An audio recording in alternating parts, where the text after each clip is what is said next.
ఒకసారి మా టీం అందరం కూడా కలిసి ఒక డాక్యుమెంటరీ చేసే ప్రయత్నం చేశాం. సో చేస్తున్నప్పుడు ఏమిటంటే మాతో పాటు ఒక ఆర్ఎస్ఎస్ కార్యకర్త కూడా వచ్చారు. ఎందుకంటే మేము ఆ డాక్యుమెంటరీ అనేది కొంతమంది రైతుల గురించి, వాళ్ళు ఎదుర్కొంటున్న సమస్యల గురించి చేయాలి అని చెప్పి మేము ఈ కరీంనగర్ వైపు వెళ్ళడం జరిగింది. సో మాతో పాటు ఈ ఆర్ఎస్ఎస్ కార్యకర్త కూడా వచ్చారు. సో మేము బిగినింగ్లో ఏంటంటే వెళ్తూ టిఫిన్ చేద్దామని అందరూ అనుకున్నాం. అంటే మా కెమెరా టీం కానివ్వండి, అలాగే మా కోఆర్డినేటర్స్ అందరూ కూడా.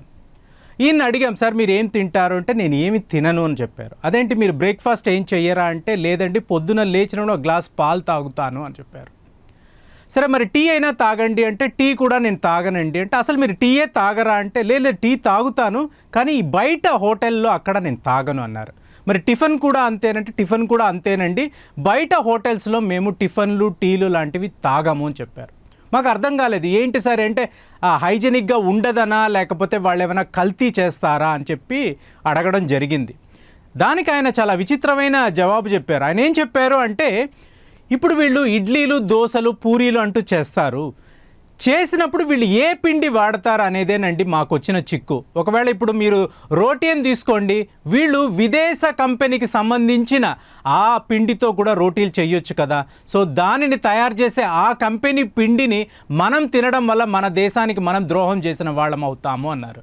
అదేంటది పిండి ఏంటంటే అవును ఇప్పుడు చూడండి హిందుస్థాన్ లీవర్ లిమిటెడ్ అనే కంపెనీ అన్నపూర్ణ ఆటాను తయారు చేస్తుంది. సో ఆ ఆటాతో చేసిన చపాతీయో పూరియో చేస్తే వీళ్ళు తినరు, ఎందుకంటే అది విదేశీయ కంపెనీ కాబట్టి అది తినరు. అలాగే టీ, లిప్టన్ టీ తాగరు వాళ్ళు, బ్రూక్ బాండ్ టీ అంటే వాళ్ళు తాగరు, ఎందుకంటే ఇవన్నీ కూడా విదేశీయ సంస్థలు కాబట్టి. సో ఈ సంస్థలు తయారు చేసిన ఆ టీ పొడిని వీళ్ళు వాడరు. ఇది మాకు చాలా ఆశ్చర్యం వేసింది. మరి ఈయన దారి పొడుగున ఏమిటంటే పల్లీలు లేదా అరటిపళ్ళు ఇవి తింటూ వచ్చారు. ఆఖరికి మేము కరీంనగర్లో ఆ రైతు యొక్క పొలానికి వెళ్ళినప్పుడు అక్కడ ఆ స్త్రీతో అమ్మ మాకు మంచి టీ పెట్టి ఇస్తారా అని ఆవిడని అడిగారు. ఆయన ఏంటని చూస్తే అది టాటా టీ. అప్పుడు నేను అడిగాను, ఏమండి టాటా వాళ్ళు కూడా మరి పార్సీ వాళ్లే కదా, మరి వాళ్ళ టీలు మాత్రం మీరు ఎలా తాగుతారు అంటే ఆయన ఏం చెప్పారు అంటే ఈ పార్సీలు అనేవాళ్ళు బతుకు తెరువు కోసం భారతదేశానికి ఎన్నో వేల సంవత్సరాల క్రితం వచ్చారు. సో వాళ్ళు మనతో కలిసిపోయారు కాబట్టి వాళ్ళు కూడా భారతీయులే, కాబట్టి వాళ్ళను మనము హిందువులుగాను అలాగే భారతీయులుగా అంగీకరించాలి అని చెప్పి ఆయన ఆ టీ పెట్టించుకొని మా అందరికీ కూడా ఇచ్చారు. సో ఒక ఆర్ఎస్ఎస్ కార్యకర్త ఆలోచన ఎలా ఉంటుందని చెప్పడానికి ఇది ఒక చిన్న ఉదాహరణ. ఇలా ఈ ఆర్ఎస్ఎస్ సంస్థ యొక్క ఆలోచన విధానాలు, వాటి నియమాలు అనేవి చాలా విచిత్రంగా ఉంటుంది. కానీ ఇది ప్రపంచంలో అతిపెద్ద ఎన్జిఓ అంటే నాన్ గవర్నమెంట్ ఆర్గనైజేషన్లో ఇది ప్రపంచంలోనే అత్యంత పెద్దది. సో దీనంత పెద్ద సంస్థ ఇంకోటి లేదు. అలాగే దీనికి శాఖలు ఉపశాఖలు అంటే ప్రపంచం అంతా కూడా ఉంటుంది. సో వీళ్ళ వాదన ఎంత విచిత్రంగా ఉంటుంది అని చూస్తే భారతదేశంలో నివసించే ప్రతి ఒక్క పౌరుడు కూడా హిందువే. అతను ముస్లిం అవ్వచ్చు, క్రైస్తవుడు అవ్వచ్చు, కానీ అతను హిందువుగానే పుట్టాడు అని అంటారు. ఇది ఎలాగా అని చూసినప్పుడు ఇప్పుడు నువ్వు ఒక క్రైస్తవుడిగా ఉండవచ్చు, లేకపోతే ఒక ముస్లిం వ్యక్తిగా ఉండొచ్చు, నీ నాన్న, మీ తాత, మీ ముత్తాతలు వీళ్ళు కూడా క్రైస్తవులుగాను ముస్లింలుగాను ఉండొచ్చు. కానీ ఒక 1000 సంవత్సరాల క్రితము చూసినప్పుడు అంటే అప్పుడు నీ వంశము ఏమిటి అన్నప్పుడు నువ్వు ఒక హిందూ వంశంలోనే పుట్టావు కాబట్టి నువ్వు ఎప్పుడు కూడా హిందువుగానే ఉంటావు అని వాళ్ళు వాదిస్తారు. ఇప్పుడు మనం చూడండి ఢిల్లీ సుల్తానేట్ వీళ్ళు 13వ శతాబ్దంలో భారతదేశంలోకి వచ్చారు. వచ్చినప్పుడు వీళ్ళు బోల్డని దేవాలయాలను ధ్వంసం చేశారు, నాశనం చేశారు. అలాగే వీళ్ళు బోల్డంతమంది హిందువులను వీళ్ళు ముస్లింలుగా కన్వర్ట్ చేశారు. సో ఇప్పుడు వీళ్ళ వాదన ఎలా ఉంటుంది అని చూస్తే ఆర్ఎస్ఎస్ వాళ్ళు ఏమంటారు అంటే ఈ ఢిల్లీ సుల్తానేట్ అని పాలించిన ఈ రాజులు అనేవాళ్ళు విదేశీయులు, వీళ్ళు వేరే దేశం నుంచి వచ్చారు. అంటే పర్షియా, ఆఫ్ఘనిస్తాన్ దారుల గుండా భారతదేశంలోకి వచ్చారు. వీళ్ళు మన శత్రువులు. కానీ వీళ్ళు ఎవరినైతే కన్వర్ట్ చేశారో వాళ్ళందరూ ఇవాళ ముస్లింలుగా ఉండొచ్చు, కానీ వాళ్ళందరూ కూడా వాళ్ళ వంశం అంతా కూడా హిందువులే. కాబట్టి వాళ్ళను మనం ప్రేమించాలి, వాళ్ళని మనం ఆదరించాలి అనే వీళ్ళు వాదోపవాదం చేస్తారు. అలాగే మీరు చూడండి బ్రిటిష్ ఎంపైర్ యూరోప్ నుంచి భారతదేశంలోకి వచ్చినప్పుడు వాళ్ళు క్రైస్తవులుగా వచ్చారు. కానీ ఇక్కడ వీళ్ళు కొన్ని వేల మంది హిందువులను క్రిస్టియానిటీలోకి కన్వర్ట్ చేశారు. కాబట్టి మన ప్రథమ శత్రువులు ఎవరు అని చూసినప్పుడు అది బ్రిటిష్ ఎంపైర్, బ్రిటిష్ సామ్రాజ్యం, బ్రిటిష్ దొరలే. అంతేగాని కన్వర్ట్ అయిన క్రైస్తవులు కానే కాదు. ఈ కన్వర్ట్ అయిన క్రైస్తవులు అందరూ కూడా హిందువులే. వాళ్ళ జాతి వాళ్ళ వంశము అనేది హిందూ జాతికి సంబంధించినదే, కాబట్టి వాళ్ళను మనం శత్రువులా చూడకూడదు అని వీళ్ళు చాలా గొప్ప వాదన చేస్తారు. చాలామంది అనుకుంటూ ఉంటారు ఆర్ఎస్ఎస్ అంటేనే వీళ్ళు ముస్లింలకు క్రైస్తవులకు వ్యతిరేకమైన సంస్థ, సో వీళ్ళు వాళ్ళని ఇష్టపడరు, వాళ్ళని దగ్గరికి రానివ్వరు అని చాలామంది అనుకుంటూ ఉంటారు.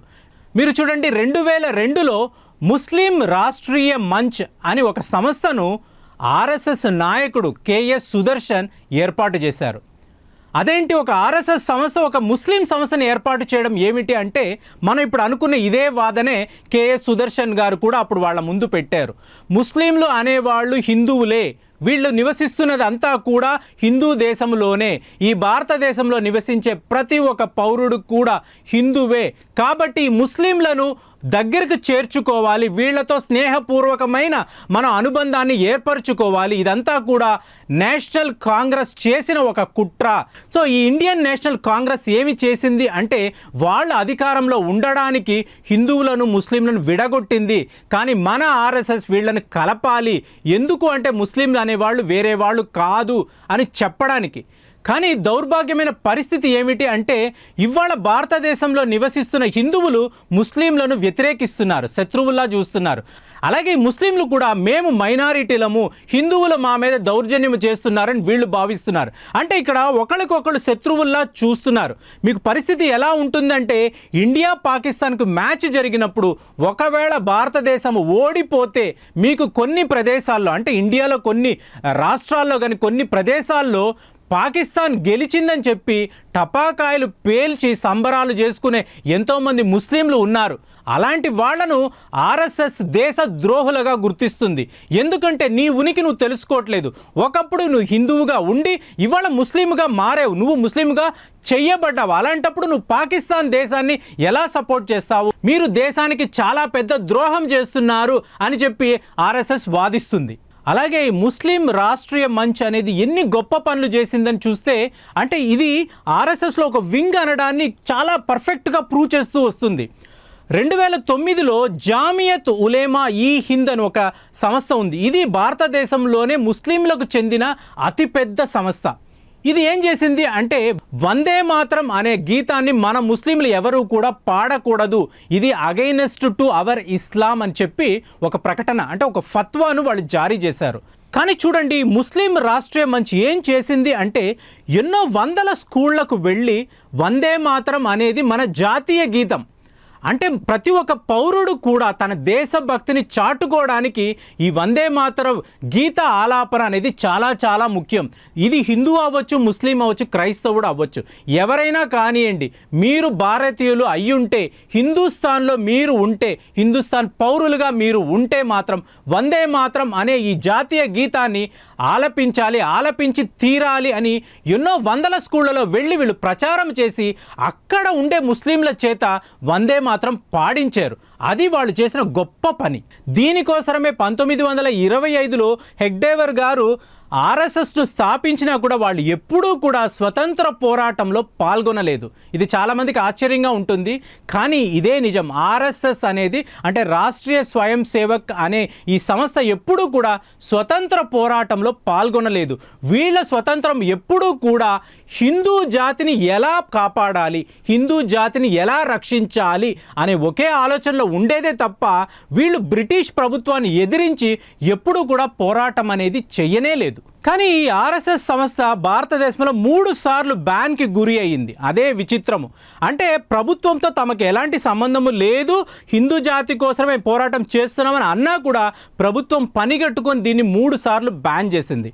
మొట్టమొదటిసారి మనం చూసినప్పుడు మల్లిక్ ఖిజార్ హయత్ తివానా అని ఒక నాయకుడు పంజాబ్ ప్రావిన్సీలో ఈ రాష్ట్రీయ స్వయం సేవక్ సంస్థను బ్యాన్ చేశాడు. అంటే అప్పుడు వాళ్ళ కార్యకలాపాలు ప్రభుత్వానికి వ్యతిరేకంగా ఉంది అనుకొని అతను బ్యాన్ చేశాడు.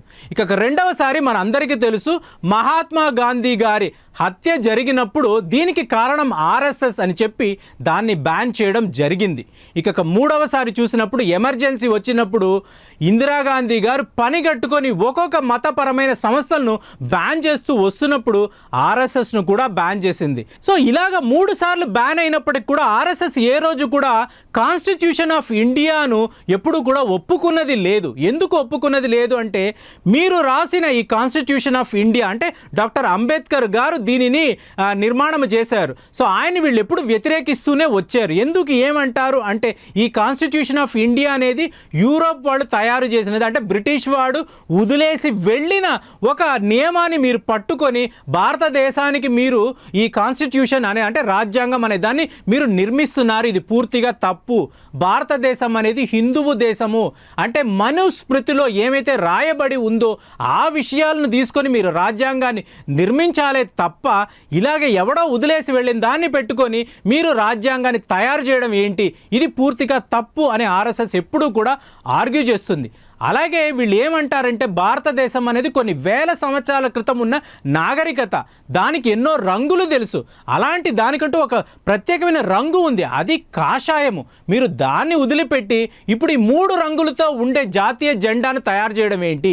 అసలు ఈ జెండా అనేది భారతదేశానికి ఏమైనా సంబంధము ఉందా?